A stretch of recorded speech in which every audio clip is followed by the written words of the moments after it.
বাংলায় বিধানসভা নির্বাচনের বাদ্যি বেজে গিয়েছে। বলতে গেলে কড়া নাড়ছে ভোট। শাসক দল তৃণমূল কংগ্রেস ও প্রধান বিরোধী শক্তি বিজেপি ভোটের ময়দানে নেমে পড়েছে। ছোট বড় সভা সমাবেশ, দলের কর্মসূচি, সামাজিক মাধ্যমে দু দলেরই সক্রিয়তা চোখে পড়ার মতোই।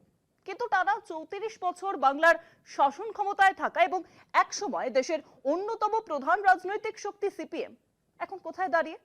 এই মুহূর্তে সিপিএম এর যা অবস্থা তাতে প্রশ্ন উঠছে, সব আসনে কি লড়তে পারবে সিপিএম? শরিকদের কথা বাদই দিলাম, খোদ সিপিএম এরই যদি এই হালত হয় তাহলে বাংলায় বাম রাজনীতির ভবিষ্যৎ ঠিক কিরকম?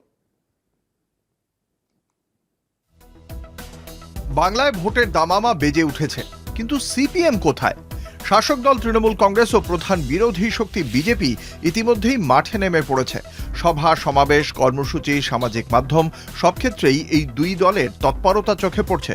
কিন্তু এই রাজনৈতিক ব্যস্ততার মাঝেই একটি বড় প্রশ্ন ঘুরপাক খাচ্ছে, বাংলার একসময়ের প্রধান রাজনৈতিক শক্তি সিপিএম আজ কোথায় দাঁড়িয়ে?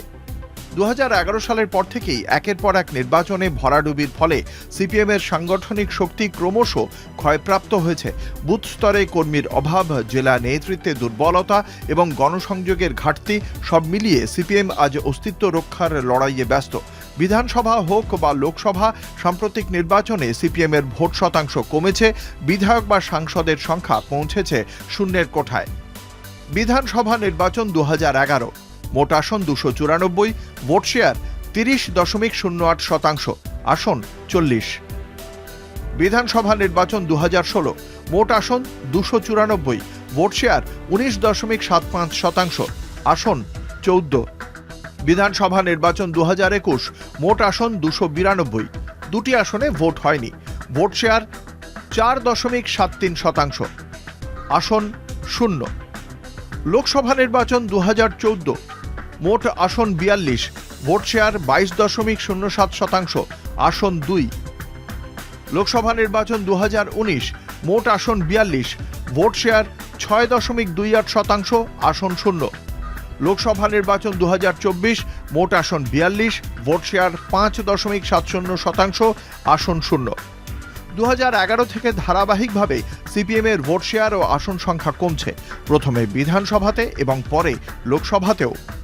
ঠিক এই পরিস্থিতিতে স্বভাবতই প্রশ্ন উঠছে, আসন্ন বিধানসভা নির্বাচনে সিপিএম কি আদৌ বাংলার সব আসনে প্রার্থী দিতে সক্ষম? কাগজে কলমে হয়তো সব আসনের প্রার্থী তালিকা প্রকাশ করা সম্ভব, কিন্তু কার্যকর লড়াইয়ের জন্য যা প্রয়োজন, যেমন সংগঠন, কর্মী ও সম্ভবত অর্থবল, তা কি সিপিএমের আছে? বাংলায় বহু আসনেই এমন অবস্থা যেখানে প্রার্থী খুঁজে পাওয়াই কঠিন। অনেক ক্ষেত্রে পরিচিত মুখের অভাব, আবার কোথাও স্থানীয় স্তরে দলীয় কাঠামো প্রায় নেই বললেই চলে। এবং সবথেকে বড় কথা, প্রার্থী হওয়ার উপযুক্ত কমরেডের চরম অভাব। তবুও সিপিএম নেতৃত্বের একাংশ জোর গলায় দাবি করছে, নির্বাচনে লড়াইয়ের মাধ্যমেই দলকে পুনর্গঠন করা সম্ভব।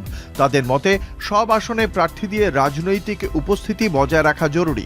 তবে রাজনৈতিক পর্যবেক্ষকদের বক্তব্য, শুধুমাত্র প্রতীক টিকিয়ে রাখার লড়াইয়ে নামলে তার রাজনৈতিক প্রভাব সীমিতই থেকে যায়। বাংলার রাজনীতিতে এখন দ্বিমুখী লড়াই, তৃণমূল কংগ্রেস বনাম বিজেপি। ঠিক এই মেরুকরণের মাঝে সিপিএম কার্যত কোণঠাসা। সব আসনে প্রার্থী দেওয়ার বাস্তব সক্ষমতা নিয়েই প্রশ্ন উঠছে।